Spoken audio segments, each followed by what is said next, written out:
అదే బీజేపీ పార్టీకి తొత్తుగా మారాడు. అదే బీజేపీ పార్టీ మోడీ గారికి దత్తపుత్రుడిగా మారారు.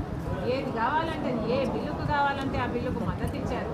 ఎక్కడ పడితే అక్కడ ఏ పోస్ట్ అయినా, అదానికి కావాల్సిన ప్రాజెక్టులైనా, అంబానీకి కావాల్సిన ఏదైనా కూడా చేసుకుంటూ వచ్చారు జగన్మోహన్ రెడ్డి గారు. మరి అలా జగన్మోహన్ రెడ్డి గారు తెర వెనక పొత్తు పెట్టుకొని, అక్రమ పొత్తు పెట్టుకొని బీజేపీతో అప్పుడుగా 5 సంవత్సరాలే కాదు ఇప్పుడు కూడా అలాగే ఉన్నారు జగన్మోహన్ రెడ్డి గారు. బీజేపీని పల్లెత్తి మాట అంటలేదు జగన్మోహన్ రెడ్డి గారు. ఇంకోవైపు అధికార పక్షంలో ఉన్న చంద్రబాబు గారు, జనసేన అయినా బహిరంగంగానే బీజేపీని నెత్తిన పెట్టుకొని తిరుగుతున్నారు. ఒక్క వాగ్దానం, ఒక్క విభజన హామీ మనకు నెరవేర్చకున్నా కూడా ఇలాంటి పరిస్థితుల్లో రాష్ట్రానికి ఏదైనా మేలు జరగాలి అంటే మన రాజ్యాంగాన్ని కూడా మార్చాలి అని బీజేపీ చూస్తుంది. మన రాజ్యాంగాన్ని మనం సంరక్షించుకోవాలన్నా, మన విభజన హక్కులు మనం తెచ్చుకోవాలన్నా బీజేపీకి వ్యతిరేకంగా పోరాడే పార్టీ అవసరం. అది ఒక్క కాంగ్రెస్ పార్టీ మాత్రమే చేయగలదు. ఆ సత్తా ఈరోజు ఉన్నది ఒక్క కాంగ్రెస్ పార్టీకి మాత్రమే.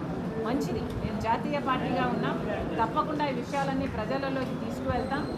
ఆ విషయంగానే ఈరోజు కార్యకర్తల సమావేశంలో కాంగ్రెస్ పార్టీ ఎలా ఎదగాలి, ఎలా ముందుకు వెళ్ళాలి, వాళ్ళు ఇచ్చే సూచనలు అయితేనేమి, వాళ్ళకున్న ఇబ్బందులను అయితేనేమి కనుక్కోవడానికి స్వయంగా రాష్ట్ర అధ్యక్షురాలే ఇక్కడికి వచ్చింది.